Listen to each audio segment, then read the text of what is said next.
네, 대표적인 비관론자죠. 루비니 교수가 언급한 내용을 두고 이 월가를 비롯한 국제 금융시장에서 화두가 되고 있습니다. 지금 주식을 사라 이 추천을 해서 이 화두가 되고 있는데요. 올 상반기 미국 주식이 20% 폭락할 것이다. 이렇게 예언을 했었던 루비니 교수가 왜 갑자기 태도를 바꿨을까요? 오늘 이 내용 관련해서 얘기 나눠보겠습니다. 한국경제신문사 한상춘 논설위원 나와 계십니다. 안녕하십니까? 네, 안녕하십니까? 네. 이 루비니 교수 참 대표적인 비관론자인데요. 갑자기 느닷없이 주식을 사라. 그것도 가능한 한 많이 사라 얘기를 했습니다. 그 왜 그랬을까요? 무슨 이야기일까요? 네. 느닷없이라는 표현이 네. 아주 인상 깊게 들리는데요. 최근에 그 LA에서 네. 민간의 그 IMF 격에 해당되는 그 밀켄 연구소의 컨퍼런스가 열렸었거든요. 네. 여기에 참석해 계셨던 루비니 교수께서 지금은 그 주식을 사라 하는 루비니 교수님 그 입에서 주식을 사라는 얘기가 금융위기에 처음 있었던 일이 아닌가 생각합니다. 이 자체가 굉장히 화두가 되고 있다 이렇게 보시면 되겠는데요. 왜 그러냐면 앞으로 그 2년 동안 주식을 비롯한 자산시장의 버블은 불가피하게 한 2년 동안 지속된다.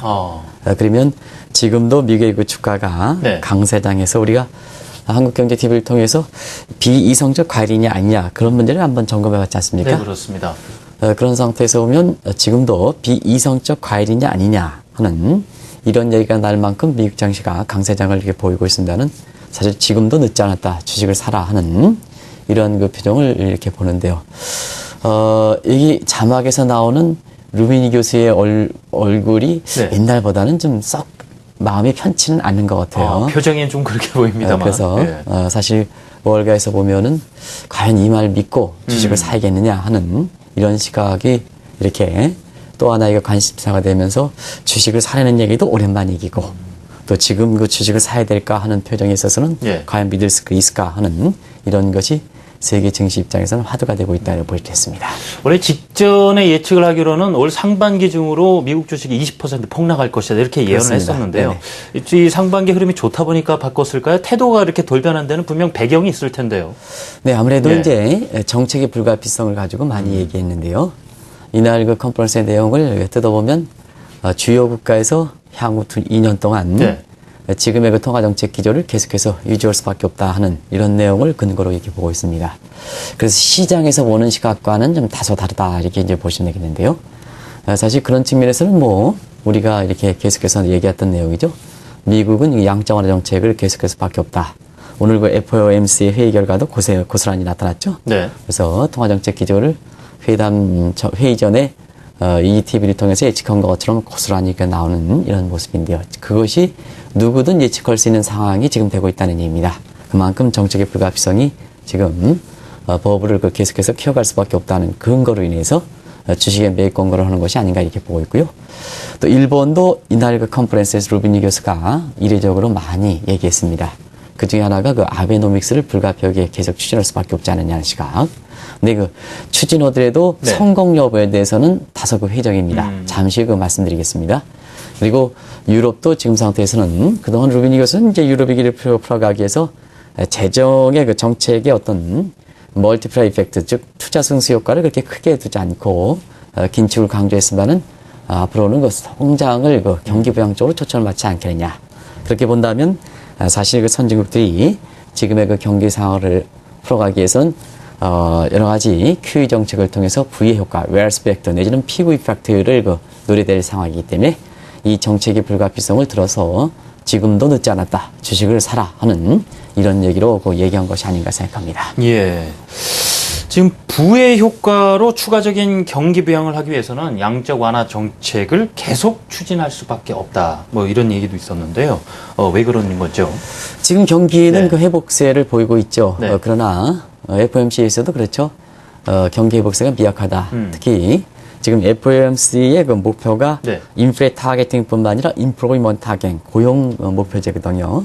그런 각도에서는 앞서 그 진행자께서도 뭐 실업률 문제, 물가 문제 이렇게 해서 향후의 QE 정책의 그 가변성 이렇게 상황에 따라서 뭐 늘릴 수도 있고 줄일 수도 있다 하는 이런 말씀을 주셨는데요. 그것이 인플로이먼트 타겟팅이 되는 상태에서 자연스럽게 QE 정책은 그렇게 끌어갈 수밖에 없습니다. 그렇기 때문에 왜냐하면 이 고용 지표는 후행 지표이기 때문에 그렇습니다. 그 그 내용에 있어서 우리가 뜯어봐야 될 점은 어떻게 보면 굉장히 유연한 입장을 쳐야 되지 않느냐 하는데요. 이 경계지표에서 보면 선행지표, 동행지표, 후행지표인데 고용지표는 대표적으로 후행지표거든요. 후행지표 가지고 QE 정책을 맞춰놓다간 굉장히 대실수할 수가 있습니다. 그래서 이 QE 정책에 있어서의 어떤 유연성을 이번에 풀어준다 이렇게 보시면 되겠거든요. 그게 뭐냐면 작년 12월 달에 FRB의 목표가 인플로이먼트 타겟팅으로 됐기 때문에 네. 통화정책에서 유연성을 가져가기 위해서 그런 측면에 있다 이렇게 볼 수 있는데요. 어쨌거나 지금은 QE 정책을 계속해서 끌어간다. 왜냐? 고용 목표가 달성되지 않았기 때문에. 그러면 이러한 경기도 부양해야 되고 또 중앙은행의 목표인 고용 목표도 달성하기 위해서는 추가적으로 경기 부양해야 되는데요. 전통적인 경기 부양책의 수단들이 전부 제한된 상태다 이렇게 볼 수 있습니다. 재정적자, 재정적자, 국가 채무 문제. 그 다음에 전통적인 그 통화정책에 해당되는 금리나 재료금리. 그래서 양적완화 정책을 계속해서 풀어갈 수밖에 없다 그런 얘기거든요. 그래서 이런 양적완화 정책을 통해서 주식과 그다음에 부동산까지 끌어올려서 그러면 가계에서 보면은 불로소득 성격이 강한 자산소득이 증가하면 소위 부의 효과로 추가적으로 경기를 부양할 수 있다는 얘기거든요. 그런 각도에서 아마 향후 2년 동안 미국을 비롯한 선진국들의 지금의 QE, 즉 양적 완화를 바탕으로 한 경기 부양책은 계속해서 끌어갈 수밖에 없다는 이런 근거로 이번에 그 주식을 매입하라는 얘기가 아닌가 이렇게 보고 있습니다. 그래서 루비니 교수도 2년이라는 기한을 또 못 박은지도 모르겠는데요. 문제가 그 자산 버물로 인해서 경기 부양을 계속해서 추진할 수는 없는 노릇 아니겠습니까? 그 이후에는 어떻게 될 것으로 보시는지요? 네, 그 이유에 있어서는 분명히 언급을 하고 있었죠. 이번에서 보는 프라우드라는 새로운 그 단어를 쓰고 있는데요. 이렇게 선진국들이 이렇게 자산 버프를 키우는 것은 지금의 정책 당국 입장에서 불가피성은 인정하지만 그러나 국민의 입장에서 일종의 기만행위다 이렇게 이제 보고 있습니다. 그러면 버블은 붕괴된다. 붐 앤드 버스트로 해서 버블은 붕괴된다 하는 것이 이번에도 언급했는데요. 그러면 2년 후에는 결국은 자산 버블 부분이 임계상에 돼서 더 이상 끌고 갈 수 없다는 얘기입니다. 그래서 자산 버블이 붕괴되면 2년 후에는 세계 경기가 좋아졌다가 바로 둔화되는 침체 국면이 아니라 불황 내지는 대공황 상태 이렇게 우려된다는 얘기거든요. 그래서 단기적으로는 정책의 불가피성을 인정해서 주식을 위험 자산을 선호하더라도 2년 후에는 세계 경제가 버블이 꺼져서 세계 경제에 큰 혼란이 올 거다 하는 종전의 입장을 되풀이했다 이렇게 볼 수 있습니다. 그런 지금 발언 관련해서 루비니 교수가 글로벌 증시의 복병이라고 할 수 있는 리스크에 대해서도 언급을 했다고 하던데요. 어떤 리스크를 지적했는지요? 네, 사실 루비니 교수가 이렇게 주식을 매입하라는 얘기보다는 아마 비관론자이기 때문에 세계 경제라든가 글로벌 증시 입장에서는 이런 리스크 요인, 테일 리스크라든가 페테일 리스크 같은 이런 걸 지적하는 것이 더 의미가 있지 않냐 생각하는데요. 사실은 올해 루비니 교수가 중국 경제가 퍼펙트 스톰에 걸릴 것이다 하는 이런 내용을 했습니다. 근데 지금 한 4월이 지났지 않습니까? 중국 경제 모습 보면 경기가 좀 둔화되더라도 이런 가능성을 지었기 때문에 이번 컨퍼런스에서는 가장 관심이 됐던 리스크 부분에서 중국 경제에 대한 얘기는 언급이 없었어요. 반면에 경우에 따라서는 작년에 루비니 교수가 7대 예측 중에서 세계 7대 예측의 실수 중에서 4가지 예측을 실수를 했거든요. 올해도 아마 그런 것을 의식해서 중국 경제에 대해서 이 퍼펙트 스톰 얘기는 안 한 것이 아닌가 생각하는데요. 대신에 유럽과 관련해서는 피그스 국가들이 계속해서 리스크로 등장할 것이라는 점. 그 다음에 아베노믹스의 그 성공 가능성에 대해서는 부정적인 입장을 취했던 요 점이 사실상 새로운 리스크로서 이렇게 끌어들였던 요인이 아니냐 생각하는데요. 우리가 유럽 위기 관련해서 피그스 국가는 지금 시장 분위기가 좀 다소 개선되는 속에 다시 좀 피그스 국가의 어려움을 얘기해서 새로운 주목받는 사항이었었고요. 아베노믹스에 대해서는 굉장히 회의적으로 얘기했다 이렇게 보시면 되겠습니다. 지금 마지막에 루비니 교수도 아베노믹스 성공 가능성에 대해서는 부정적, 좀 회의적으로 얘기를 했다라고 하셨는데 사실 루비니 교수 말고도 최근 들어서 일본 아베노믹스의 목표 달성 좀 어려울 것이라는 시각이 많이 나오고 있지 않습니까? 네, 아무래도 이제 우리가 보면 이런 문제를 끌어갈 때 사실상 세계적으로 보면 스마트 머니들이 지금 어떤 입장을 취할까 하는 이런 점을 투자자 입장에서는 굉장히 주목하시기 바랍니다. 작년 같은 경우에도 상반기에 원인 환율이 100엔당 1,500원 갔을 때 이자를 통해서 엔화 부채를 갖고 있는 분은 자꾸 부채를 연기시키면 대단히 돈을 버실 수 있겠습니다 하는 것을 말씀드리는데요. 마찬가지로 조지 소로스 같은 경우에는 작년에 이미 8월달 9월에 엔화 약세를 겨냥해서 엔화 약세에 베팅을 했거든요. 그래서 지금까지 이렇게 보면 대단히 돈을 많이 벌었습니다. 당시에 N달러 환율이 78엔대, 79엔대에서 지금 100엔이 갔다면 사실상 그 돈을 굉장히 많이 벌었는데요. 네. 그러면 일부에서 아베노믹스가 성공을 하고 추가적으로 엔저가 된다면 지금 그 엔저에 대해서 베팅을 하려는 사람들도 있어요. 개인적으로 보면 그런 거에 대해서 문의하시는 분이 있는데요. 스마트머니들이 이 앞서서 엔저에 대해서 이렇게 투자했던 사람들 같은 경우에는 지금 상태에서 오히려 투자 이익을 실현한다는 얘기거든요. 이게 이제 상당 부분 앞서가는 사람과 뒤에 가는 사람과의 차이가 아닌가 생각합니다.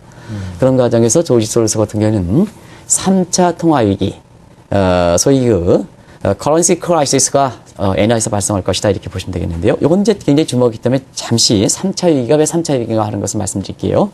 1990년대 1차가 유럽 위기, 그 다음에 1997년 2차가 아시아 통화 위기, 그리고 3차 통화 위기가 엔화 위기가 된다는 얘기거든요.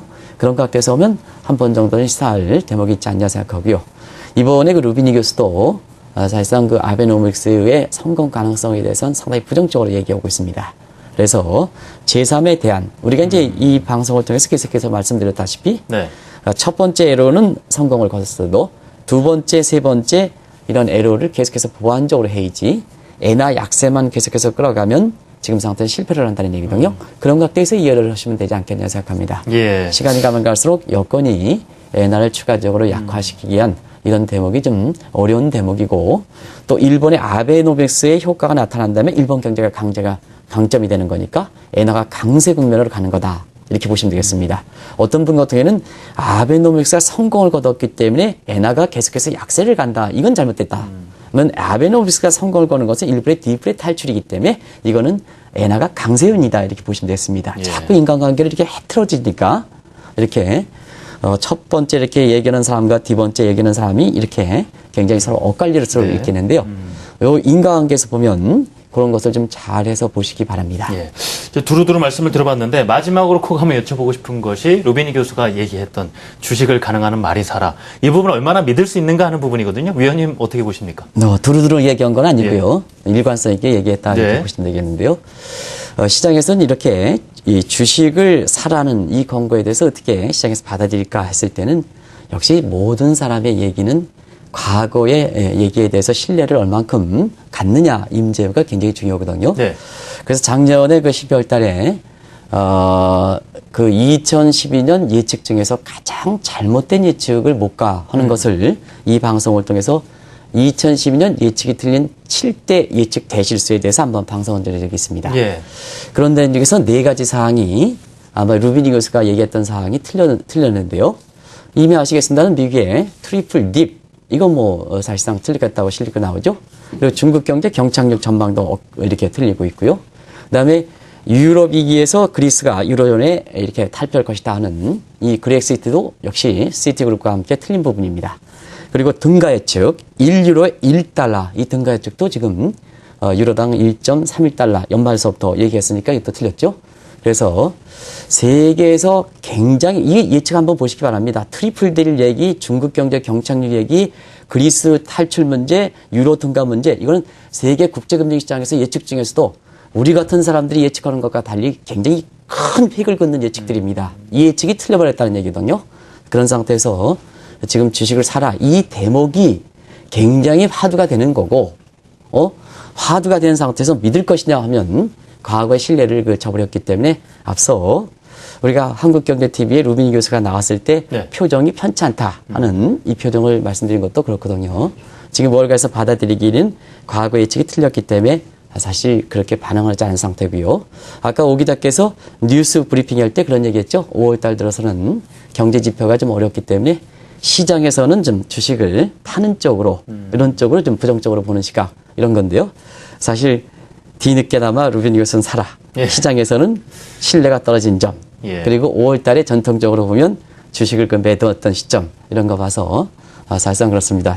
주식을 사라 하더라도 한 작년 이맘때쯤에 주식을 사라 그랬으면 아마 그동안 그 예측이 틀린 부분에 대해서 좀 보완을 할 수 있어도 네. 뒤늦게 모든 게 뒤늦게 이렇게 얘기하면 시장 분위기가 맞지 않기 때문에 상당 부분 이것도 좀 틀리는 것이 아니냐 하는. 근데 저 개인적으로 보면은 이 루비니 교수의 이 대목은 아마 일맥상통하는 점이 있습니다. 버냉키 장이 비이성적 가율은 아니다. 그린스펀이 비이성적 가율은 아니다 하는 데인데요. 주식을 맞고 틀리던 관계없이 미국의 양적 정책의 향후 지속 가능성에 대해서 아마 정책적으로 일관성을 갖고 있는 대목, 이런 대목은 아마 시청자 여러분께서 상당히 예의주시해서 주식 투자를 하는데 참고하실 필요가 있는 것이 아닌가 생각됩니다. 예. 루비니 교수의 발언을 둘러싼 배경이라든가 그 속에 담긴 의미 분석을 해주셨습니다. 한국경제신문사 한상춘 논설위원회였습니다. 감사합니다. 고맙습니다.